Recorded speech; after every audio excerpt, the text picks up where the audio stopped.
Greetings in the name of Jesus. Mangaliso Machobane here. So wonderful to have you on this time of a call as we are calling you to pray as the South African Prayer Movement for Church. I want to really challenge us that the Lord has spoken to me about the importance of raising him an army.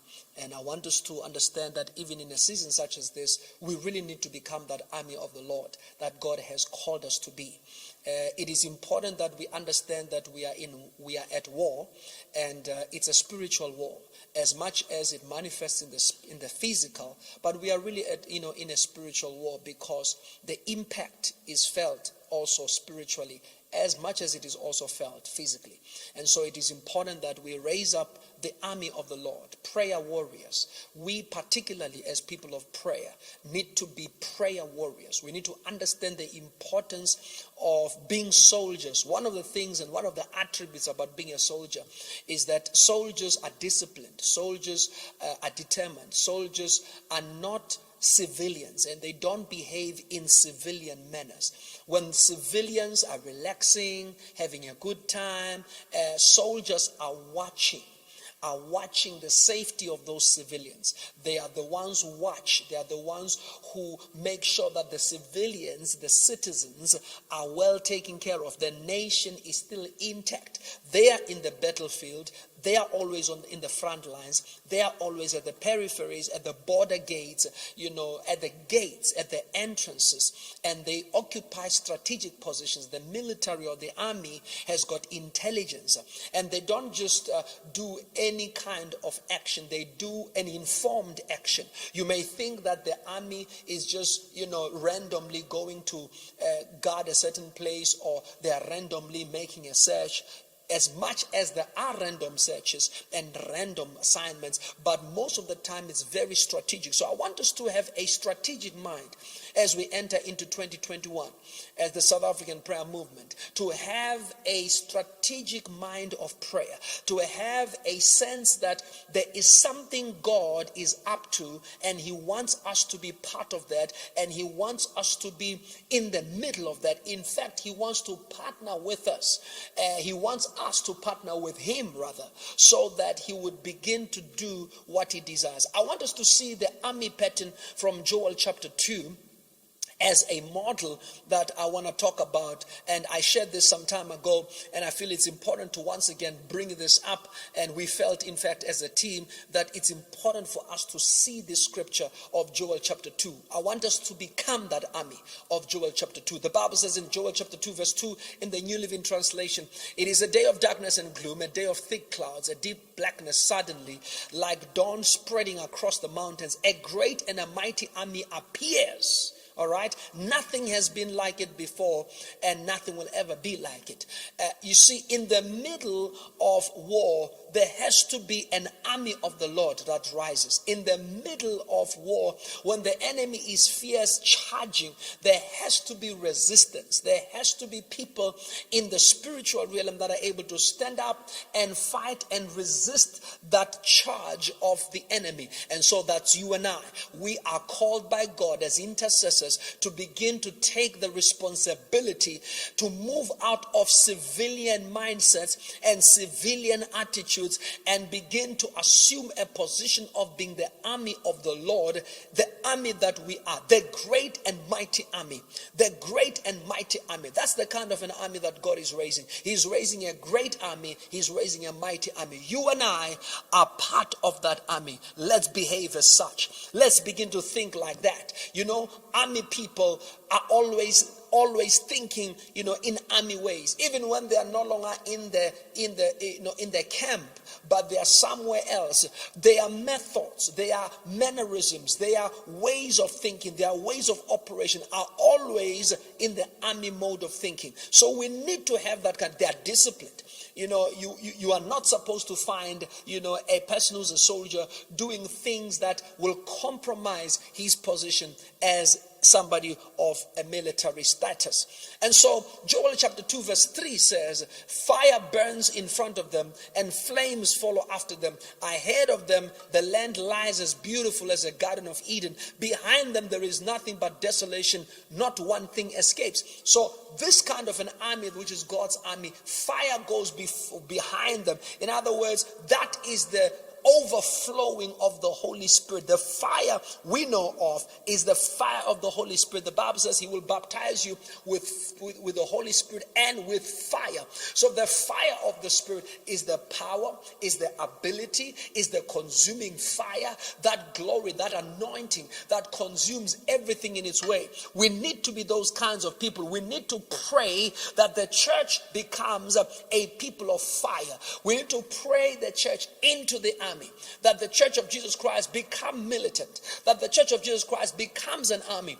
We cannot just afford to have just a few people, one or two, being part of the army. We need to have that's why in those, some nations still do it, where all the males are taken through the army as part of their initiation, so to speak, so that everybody knows how to use a gun. All the males know how to, so that when a war strikes, you can call every male and say, let's go to war, and they will know what to do because they've all been trained. That's the understanding that we need to have as the children of God, that we all need to know how to be in the army. We all need to know how to subscribe to God's army. And when you subscribe to God's army, there are rigorous trainings and there are rigorous, exercises that you need to be part of. But it is important because that's what generates the fire. That's what generates the presence of the Holy Spirit. The presence of the Holy Spirit is what differentiates us. It's what makes us unique. It's the fire that we need to carry. You can't be a soldier and you have no fire in you. Come on. You can't be a soldier and there's no ammunition. There's nothing to fight with. There's no passion. That fire is the passion of God. We need that passion to pray, that passion to serve God passionately. This pandemic happening all over the world must not make us discouraged, but must make us passionate, must make us fired up, must make us, more determined, more serious, more courageous to face what is happening around us. That's the kind of an army that God is raising. He's raising a courageous army. He's raising a mighty army. So fire burns before them, and the Bible says in front of them, and flames follow after them. Ahead of them lies a beautiful garden, but when they have crossed there, everything is flat. So we need to make sure that when we are flowing with the power of God, that the enemy, there is nothing left of the enemy after we've been there. When we've prayed, when we've done our work in the place, when we've interceded, that there's nothing left that the enemy can still hold on to. We have basically depleted everything in prayer and through prayer. Look at Joel chapter 2 verse 4. Another element of the army is that the army accelerates.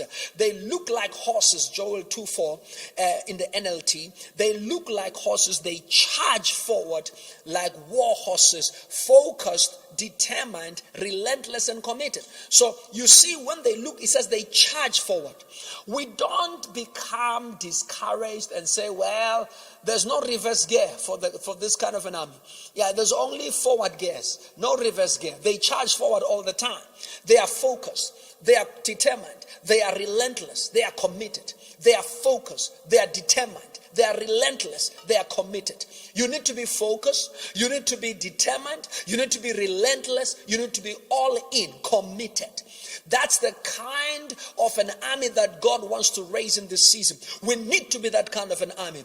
Committed in prayer, relentless in prayer, determined to do the will of God, focused, not being distracted by issues of civilians, not being distracted by things that are happening around you. Listen, when you are in the army and you are in the battle, even when you go through, challenging family things, you just report it. They say, sorry, but you gotta continue. You can't, in the middle of war, begin to be concerned about things of the civilians. So in other words, there is nothing like, well, I can't pray because I'm going through a tough time. Well, as a soldier, it's part of our deal. We are relentless. We are committed. We will not back down. We will not back off. We will not go out of the battle just because one or two things have gone wrong, or just because one or two challenges have challenged us. We have to keep focused. We have to charge forward. That must be the determination we have. Look at Joel chapter 2 verse 5.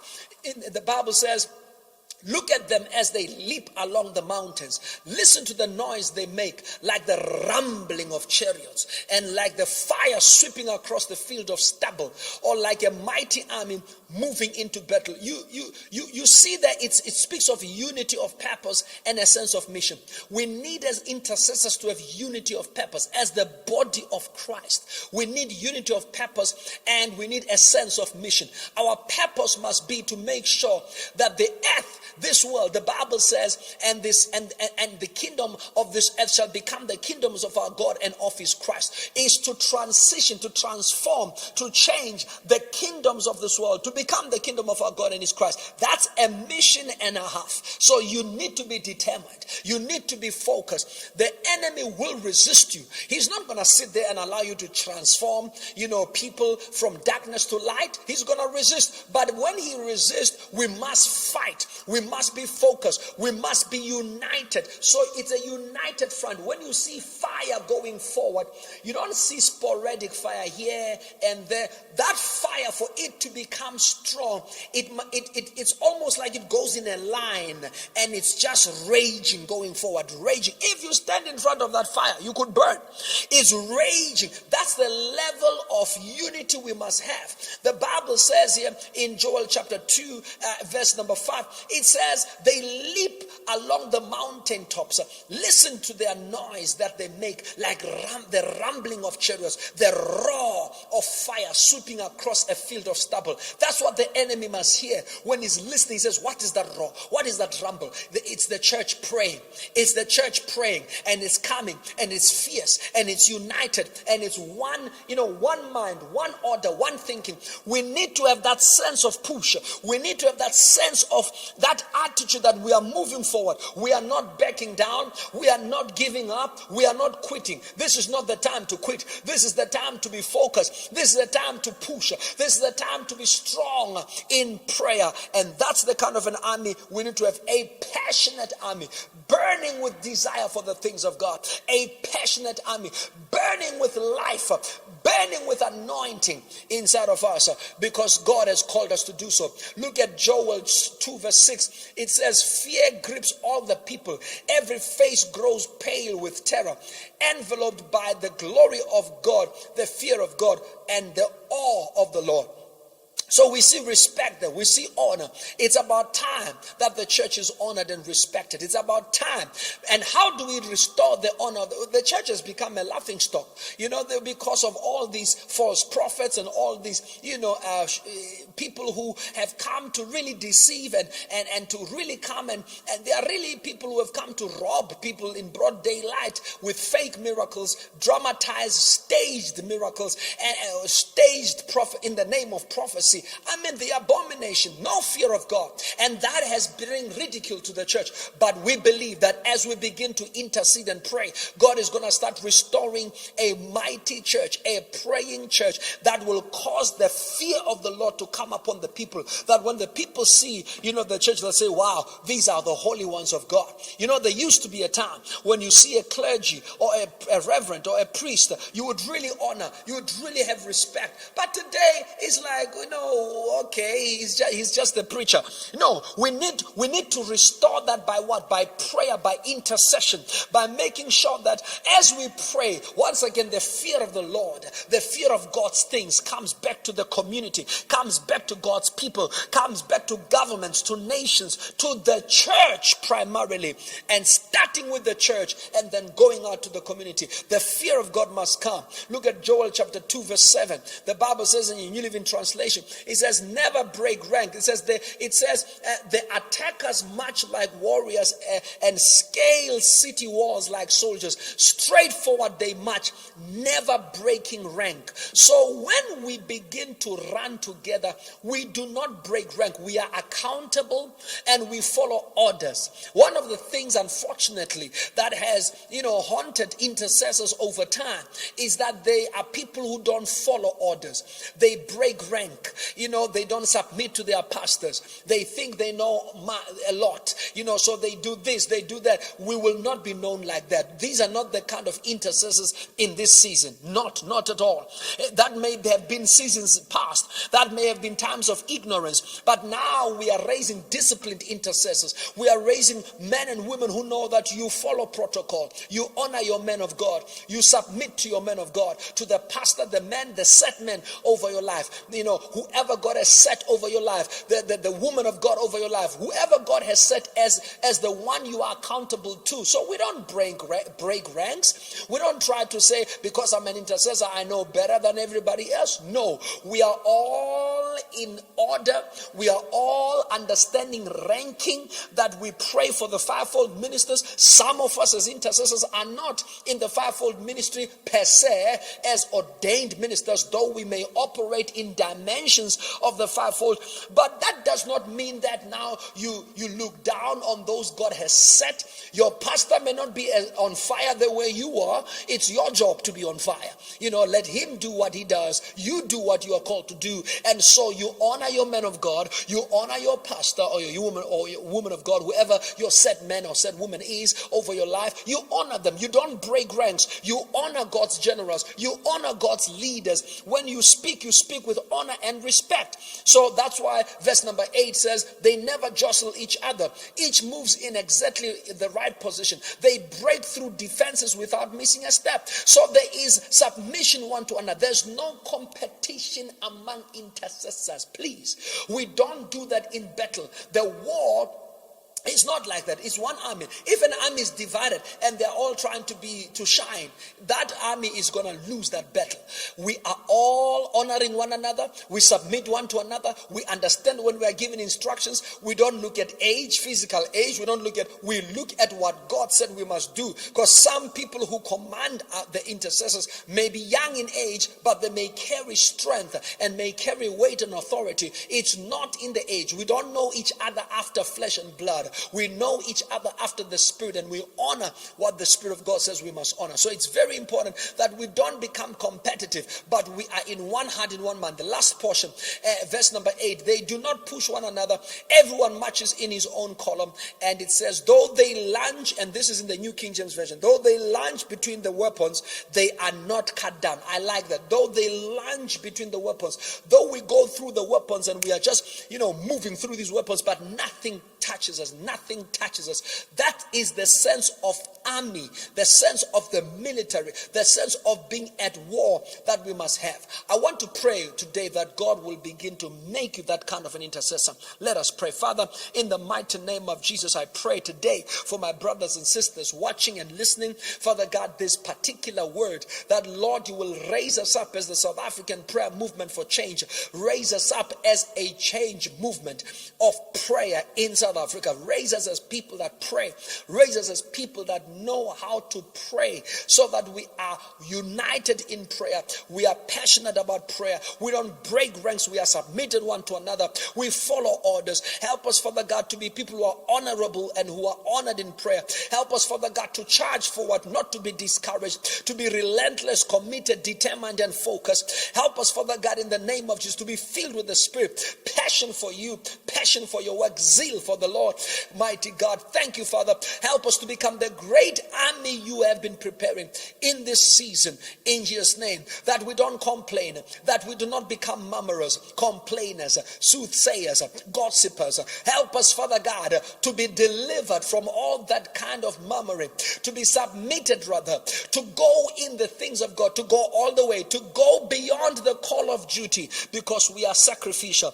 We've died to self. We've died to our time. We've died to our own will. In the mighty mighty name of Jesus we pray. Our Lord and our God, we give you praise and honor in Jesus' mighty name. Amen. Well, God bless you. Thank you so much. And I believe that this is a charge going forward. Let's arise. So all the watches of prayer, all our new moons, our full moons, and our different watches of time, we will be doing some serious prayer this year, because it's time that we become intercessors, watchmen, watchwomen on the wall, so that the enemy does not have a place to break through. God bless you. Let's continue to pray. Amen.